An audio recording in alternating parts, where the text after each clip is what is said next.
My YouTube channel go for success. आज मैं आपको बताऊंगी भारत में राष्ट्रीय आय कम होने के कारण। आखिर वो कौन कौन से कारण हैं जिससे हमारे भारत की राष्ट्रीय आय कम है और जिसके कारण हम विकासशील अर्थव्यवस्था के अंतर्गत आते हैं। तो चलिए हम वीडियो स्टार्ट करते हैं। तो सबसे पहले हम देखेंगे भारत में राष्ट्रीय आय कम होने के कारण। तो इसे समझने के लिए हम सबसे पहले जानेंगे राष्ट्रीय आय होता क्या है, राष्ट्रीय आय कहते किसे हैं। ठीक है, राष्ट्रीय आय किसी देश में वस्तुओं व सेवाओं की वार्षिक उत्पत्ति का योग ही उस देश की राष्ट्रीय आय या राष्ट्रीय लाभांश कहलाता है।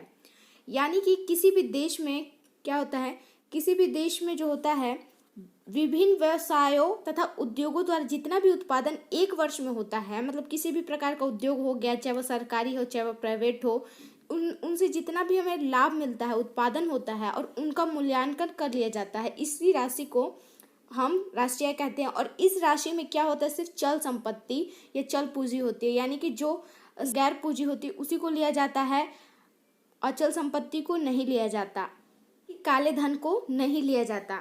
ठीक है, तो आपको समझ में आया होगा कि किसी भी देश में एक वर्ष में उत्पादित वस्तुओं सेवाओं के मूल्य को ही हम राष्ट्रीय आय कहते हैं। ठीक है, तो यह उसका अर्थ हो गया। अब हम आगे देखेंगे इसको।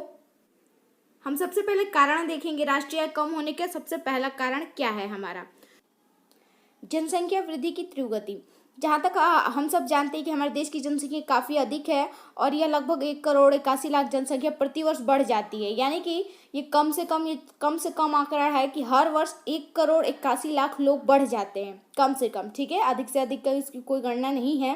ठीक है, हमारे देश की जनसंख्या दिनों दिन बढ़ती जा रही है और हम जनसंख्या के मामले में दूसरे देशों से काफ़ी आगे हैं। तो यह हमारी जनसंख्या देश में बेरोजगारी को बढ़ाने के लिए बहुत अधिक है। ठीक है, जो भी चीज़ें उत्पादित होती हैं वो क्या होती है, इनमें जनसंख्या के कारण वो सब खत्म हो जाती है, जिससे हम विकास नहीं कर पाते। ठीक है, तो तेजी से बढ़ती हुई जनसंख्या क्या है, राष्ट्रीय आय एवं प्रति व्यक्ति आय की वृद्धि को बढ़ाने में बाधा है। ठीक है, जनसंख्या अगर कम होती तो हमारे देश में उत्पादन अधिक होता और वो बचता भी, खा पी के बच भी जाता। तो इस प्रकार हमारे देश की राष्ट्रीय आय अधिक होती है। लेकिन जनसंख्या के कारण ही सबसे बड़ी यही हमारे कारण है जिसके कारण राष्ट्रीय आय कम है, जनसंख्या के कारण। दूसरा देखेंगे हम कृषि पर निर्भरता। ठीक है, आप सभी जानते हैं कि हमारा भारत कृषि प्रधान देश है। यहाँ पे सबसे अधिक उत्पादन क्या कृषि के द्वारा होता है, या सबसे जीविका जो होती है कृषि के द्वारा ही की जाती है। ठीक है, तो भारतीय अर्थव्यवस्था का मुख्यतः कृषि प्रधान है और देश की लगभग 2/3 जनसंख्या कृषि में लगी हुई है, यानी कि 2/3। और समानतः कृषि में प्रगति औद्योगिक प्रगति की दर से कम होती है, यानी कि आप कृषि के द्वारा ज़्यादा प्रगति नहीं कर पाते हैं। सिर्फ आप अपना पेट पाल सकते हैं, आप जी सकते हैं, लेकिन आप ज़्यादा से ज़्यादा प्रगति नहीं कर पाते। तो यह है राष्ट्रीय आय कम होने का सबसे बड़ा दूसरा कारण है। आगे हम देखेंगे तीसरा, औद्योगिक विकास की कमी। औद्योगिक विकास की कमी। ठीक है, यद्यपि हम लोग क्या है, स्वतंत्र देश में हैं। ठीक है, स्वतंत्रता प्राप्ति के पश्चात भारत में आधारभूत व भारी उद्योगों की स्थापना की जा रही थी। ठीक है, लेकिन अभी भी भारत औद्योगिक दृष्टि से विश्व के विकसित देशों की तुलना में पीछे। हमारे यहाँ औद्योगिक क्रांति हुई, लेकिन हम लोग उतनी अधिक तेजी से आगे नहीं बढ़ पाए। बहुत चीज़ें हमारे यहाँ कम है या कमी है बहुत सी चीज़ों की, जिनके कारण हम ज़्यादा औद्योगिक विकास नहीं कर पाए। हमारे यहाँ औद्योगिक विकास हुए हैं लेकिन बहुत ही कम मात्रा में, ज़्यादा नहीं हुए जिससे कि हम विकसित हो सके या हमारे राष्ट्रीय आय बढ़ सके। ठीक है, उसके बाद आता है चौथा, प्राकृतिक संसाधनों का पूर्ण दोहन, यानी प्राकृतिक संसाधनों का पूर्ण दोहन ना होना।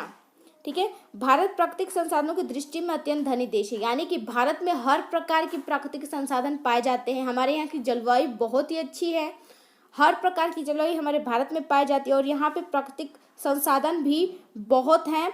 और अभी तक इतने विशाल प्राकृतिक संसाधन भरना का पूर्ण दोहन नहीं हो पाया। जितनी हमारे पास संसाधन है प्रकृति की, हमने उसका पूर्ण दोहन किया ही नहीं है। ठीक है, कम से कम आधे से कम ही हम कर पाए हैं। इसी कारण भारत में राष्ट्रीय और प्रति व्यक्ति आय कम है। प्राकृतिक संसाधनों का हम दोहन नहीं कर पाते क्योंकि हमारे पास औद्योगिक चीज़ें नहीं है।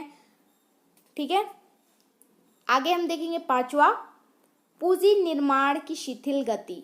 पूंजी निर्माण की शिथिल गति। ठीक है, भारत में पूंजी निर्माण की गति अत्यंत धीमी है, यानी कि पूंजी मतलब होता है जमीन जायदाद होता है, धन होता है। ठीक है, भारत में प्रति व्यक्ति आय कम होने के कारण बचत कम होती है, यानी कि अगर घर में 10 लोग हैं तो उसमें से क्या है, सिर्फ 2 व्यक्ति या एक ही व्यक्ति कमाता है, ठीक है। एक कमा रहा है और बाकी उसके पीछे 9 लोग खा रहे हैं, तो उससे क्या होता है, वो खा पाते, बचत नहीं कर पाते। इसीलिए हर व्यक्ति की आय कमाते तो ठीक है लेकिन बचा नहीं पाते हैं, तो प्रति व्यक्ति आय कम होती है, वो ज़्यादा नहीं बचा पाते और कम बचतों के कारण कम विनियोग हो पाता है, जिसके कारण उत्पादन में वृद्धि नहीं हो पाती और प्रति व्यक्ति आय कम रहती है। यानी कि आप ज़्यादा बचा नहीं पाते, उत्पादन में हमारे वृद्धि नहीं हो पाती, इसी कारण हम क्या कर पाते हैं, प्रति व्यक्ति आय कम होती, हम बचत नहीं कर पाते। तो यह राष्ट्रीय आय कम होने के एक और कारण भी है। और आगे देखेंगे हम 6वां, आय व संपत्ति में असमानता, ठीक है। भारत में आय तथा संपत्ति का असमान वितरण होने के कारण विकास कार्यों का लाभ गरीब वर्गों तक कम पहुंच पाता है। यानी कि भारत में जो आय है वो भी असमान है और संपत्ति भी असमान वितरण है। अमीर है उसके पास अधिक से अधिक संपत्ति आ रही है, अमीर है वो अधिक से अधिक लाभ कमा रहा है, जो गरीब है उनको कुछ भी नहीं मिल पा रहा है, वो विकास कार्यों तक पहुंच ही नहीं पाता है। इस कारण भी राष्ट्रीय आय में वृद्धि नहीं हो पाती और समाज का बहुत बड़ा भाग इससे प्रभावित होता है। यानी कि बहुत सारे लोग अभी भी बेरोजगार हैं, गरीब हैं, जो अपना विकास नहीं कर पाते, ठीक है। इसी कारण प्रति व्यक्ति का आय तो कम होती ही है, किसी को मिलती भी नहीं है। इसी कारण हमारे यहाँ राष्ट्रीय आय भी कम होती है और यही राष्ट्रीय आय कम होने के कारण भी हैं, ठीक है। आगे है बैंकों और यातायात सेवाओं की कमी। किसी भी देश में आर्थिक विकास के लिए बैंकों और यातायात सुविधाओं का विकास होना अत्यंत आवश्यक है। वो कैसे, ठीक है, वो ऐसे कि यातायात सुविधाओं, अगर आपको कुछ भी, अब मान लीजिए कोई व्यापार करते हैं, अगर आपको अपना सामान एक राज्य से दूसरे राज्य में भेजना है तो आपके पास क्या होनी चाहिए, परिवहन सुविधा होनी चाहिए। अगर आप जितनी जल्दी माल भेजेंगे उससे आपके ग्राहकों को सुविधा होगी, आपका उद्योग बढ़ेगा। लेकिन अगर रास्ता अच्छा नहीं हुआ, लंबी दूरी है, रोड अच्छे नहीं हुए, परिवहन के साधन नहीं मिलते, आपको सामान भेजने के लिए ट्रांसपोर्ट नहीं मिलता, तो आप कैसे करेंगे, अपना उद्योग कैसे चलाएंगे। उसके अलावा अगर आपको पैसे चाहिए, बैंक वगैरह, आपको बैंकिंग जानते ही हैं, या तो आपको लोन लेना हो या फिर अपने ग्राहकों से पैसे लेने हो, देने हो, उद्योग के लिए जो भी होता है वो अगर आप नहीं कर पाते, बैंक की सुविधा और यातायात सुविधा ना मिले, तो इससे आप क्या कर पाएंगे, अपने उद्योग को आप अधिक दिन तक अच्छे से नहीं चला पाएंगे। आप चला तो लेंगे लेकिन आप उतने तेजी से आगे नहीं बढ़ेंगे। तो क्या है, राष्ट्रीय आय कम होने के क्या कारण है, बैंक और यातायात सुविधाओं की कमी जिस देश में होती है वहाँ की राष्ट्रीय आय ऐसे भी कम हो जाती है, औद्योगिक विकास नहीं हो पाता, ज़्यादा उद्योग तेजी से आगे नहीं बढ़ते या चल नहीं पाते, तो यह राष्ट्रीय आय कम होने के कारण है। आगे है योग्य साहसी उद्यमियों की कमी, कि भारत में विशेषकर निजी क्षेत्र में योग्य और साहसी उद्यमियों का अभाव है, जिसके कारण भारत में पूंजी निवेश की दर धीमी है, जिससे राष्ट्रीय आय में वृद्धि नहीं हो पाती और प्रति व्यक्ति आय कम रह जाती है। मतलब है कि आपको कोई उद्योग चलाने के लिए क्या चाहिए, योग्य व्यक्ति चाहिए, उसके पास साहस होना चाहिए कि अगर वो 1 लाख रुपए लगाता है, अगर वो पैसे डूब जाए तो भी उसको साहस रहे, वो फिर अपना उद्योग दोबारा चलाए, ना कि कोई डर जाए यार मेरे पैसे डूब जाएंगे, वो उद्योग ही ना करें। यानी कि साहसी व्यक्ति चाहिए और योग्य व्यक्ति चाहिए उस उद्योग को चलाने के लिए, साहस रखने के लिए, उसकी कमी है हमारे भारत में। इस कारण भी हमारे देश की राष्ट्रीय आय बहुत कम है, ठीक है। आगे हम देखेंगे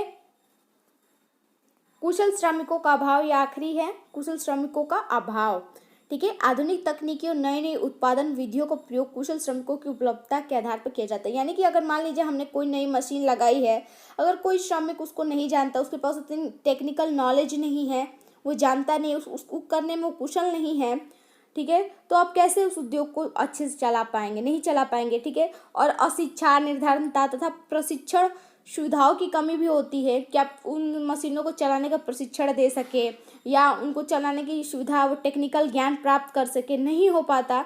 इन सब कारणों से क्या होता है, कुशल श्रमिक नहीं मिलते और हमारा उद्योग नहीं चलता, जिसके कारण हमारा राष्ट्रीय आय वो प्रति व्यक्ति आय कम रह जाती है, ठीक है। तो ये सब मेन रीजंस थे जिसके कारण हमारे देश की राष्ट्रीय आय कम है, और या फिर किसी भी देश की राष्ट्रीय आय कम हो सकती है ये इन कमियों के कारण, ठीक है। तो आई होप आपको ये टॉपिक राष्ट्रीय आय का समझ में आया होगा। अगर आपको ये टॉपिक अच्छा लगे तो प्लीज़ मेरे चैनल को सब्सक्राइब और मेरे वीडियो को लाइक ज़रूर कीजिएगा, साथ ही साथ बेल आइकन प्रेस कर दीजिएगा जिससे आपको मेरे वीडियो की नोटिफिकेशन मिलती रहे। So thanks for watching.